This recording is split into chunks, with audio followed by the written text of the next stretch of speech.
الحمد لله وكفى والصلاة والسلام على من لا نبي بعد أما بعد فأعوذ بالله من الشيطان الرجيم بسم الله الرحمن الرحيم كنتم خير أمة أخرجت للناس تأمرون بالمعروف وتنهون عن المنكر وتؤمنون بالله ولو آمن أهل الكتاب لكان خيرا لهم منهم المؤمنون وأكثرهم الفاسقون صدق الله العظيم.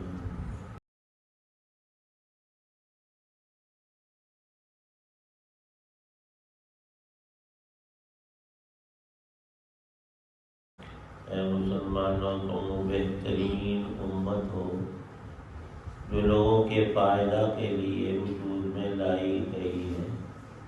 تم نیکی کی تلقین کرتے ہو، برائی سے روکتے ہو اور اللہ پر ایمان رکھتے ہو.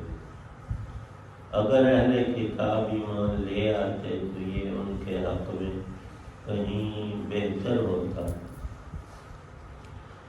ان میں سے کچھ تو مومن ہیں مگر ان کی اکثریت نافرمان ہے.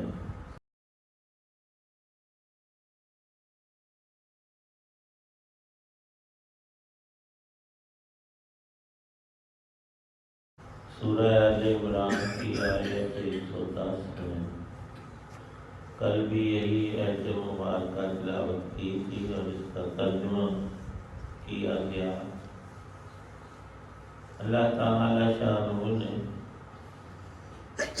حضرت رسول کریم صلی اللہ علیہ وسلم کی پوری امت کو خیر کا لقب عطا فرمایا ہے، اور جتنا بھی ہم اس پر شکر کریں کم ہے کہ اللہ نے ہمیں بھی یہ فضیلت اور شرف بخشا ہے. سوچنا یہ چاہیے کہ اللہ کے ہاں کوئی چیز تو ایسی مقرر شدہ ہے، کوئی اصول اور قانون اور کوئی اللہ پاک کی حکمت اور مصلحت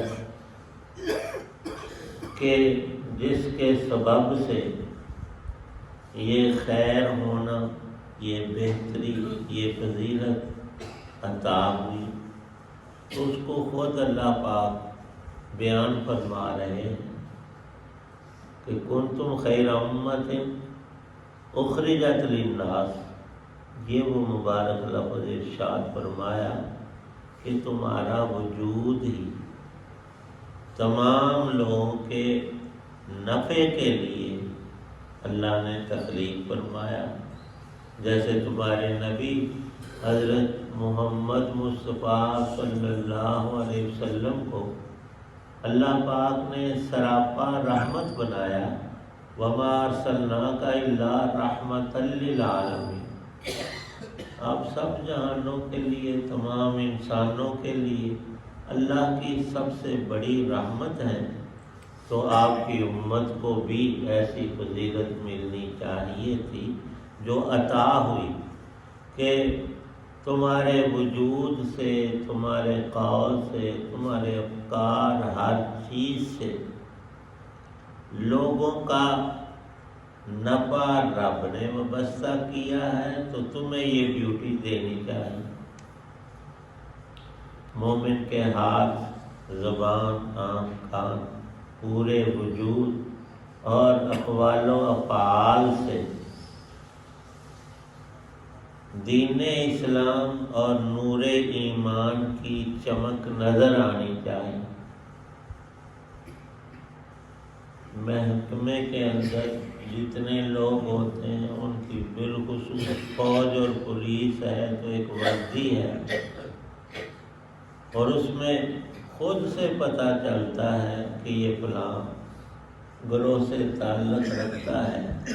تو مومن کی صفات میں بھی ایمان اور اسلام، یہ دونوں چیزیں ہمیشہ ہر وقت نمایاں ہونی چاہیے.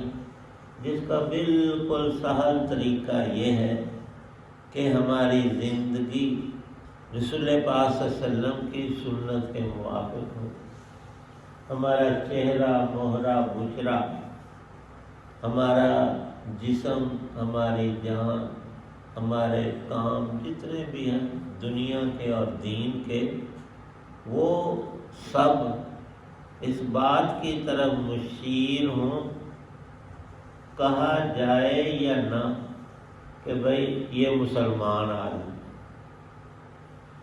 اور حضرات صحابہ علیہم رضوان نے دنیا کے کاموں کو بھی دین کس طرح بنایا تھا کہ وہ تجارت اس لیے نہیں کرتے تھے کہ بڑے سے بڑا نفع کمائیں، حلال روزی کے لیے کماتے تھے، اور ان کے ذہن اقدس کے اندر یہ چیز ہوتی تھی کہ ہم نے لوگوں سے نفع لینا ہے تو پہلے انہیں نفع دینے کی سوچ، اور یہ بہت بڑی سوچ ہے جس میں اللہ نے دین دنیا کی برکات رکھی۔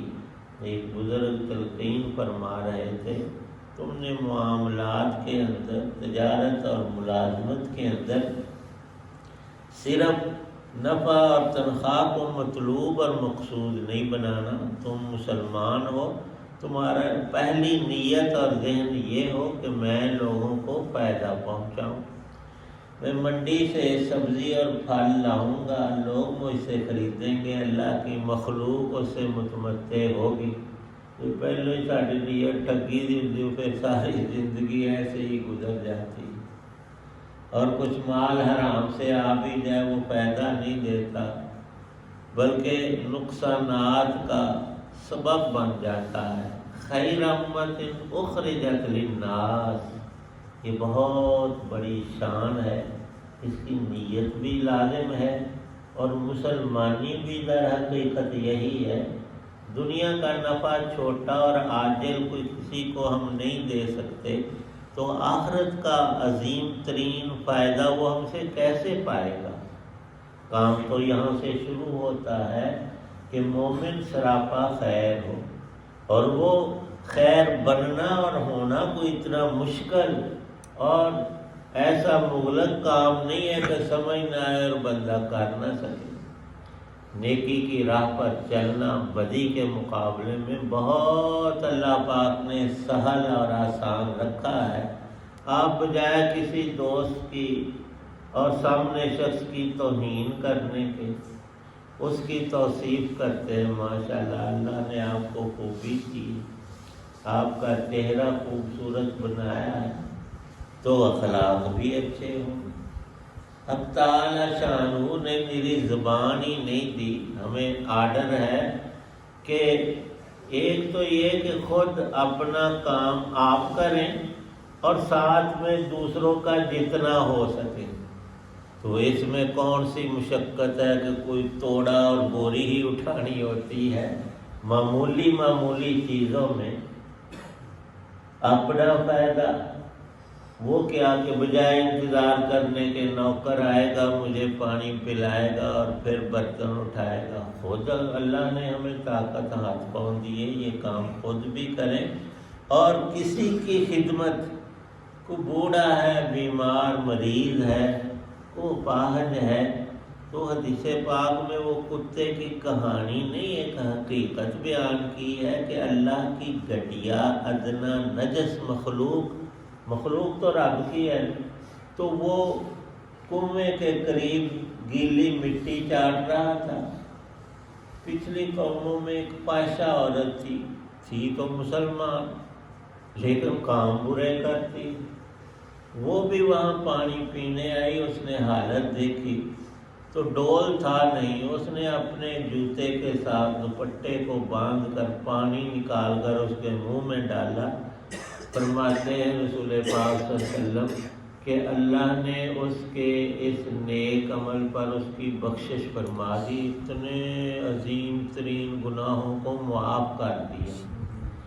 اور ہمارے لیے تو یہ حکم دیا گیا کہ تم سے ہر بندے کو دنیا اور دین دونوں کا نفع ہونا چاہیے، اور جتنا تم مخلوق خدا پر ابنائے جنس انسانوں کے فائدے میں چلو گے قدرت اتنا ہی تمہیں اوپر اٹھائے گی اور اپنی خاص رحمت کی بلندیوں تک لے جائے گی، اور تمہیں دیکھ کر دوسرے لوگ بڑا پیار اور دل کی خوشی. ایک بندہ ہے وہ جلا سڑا بھنا ہی رہتا ہے، اس کے منہ سے آوازیں بھی ایسی ہی نکلتی ہیں تو لوگ کہتے ہیں یار بچ بچا کے نکل گئے، اور اس کی آوازیں بھی اور مثالیں بھی بڑی عجیب. یار ہوتے ہر ایک نو پونک جاتا ہے، یہ لفظ ہمارے لیے اچھا ہے. ہم سمجھتے ہیں کہ اس میں بڑا ہماری شان نہیں ہے، یہ تو بے عزتی ہے، یہ تو شیطانی کام ہے. کسی کو نقصان پہنچانا، گزند تکلیف دے کر خوش ہونا. پر میں مومن تو ہمیشہ خیر پر چلتا ہے اور خیر کو پھیلاتا ہے، اور خیر کا بنیادی نام دین اسلام ہے. ہم دین اسلام پر جتنا چلتے ہیں اتنی کوشش دوسروں کے بارے میں بھی کریں گے تو ہمیں یہ جو لقب اللہ پاک نے دیا ہے تب پورا ہمارے اوپر پیٹ آئے گا. خلاصہ یہ کہ انسان کو، مسلمان کو پوری زندگی اس طور سے گزارنی چاہیے. جو گزر گئی وہ تو واپس نہیں آئے گی. جو لمحات باقی ہیں کہ مجھ سے کسی کو بھی تکلیف نہ ہو اور فائدہ مجھ سے جتنا ہو سکا میں دوسروں کا بھی کر دوں. اللہ پاک عمل کی.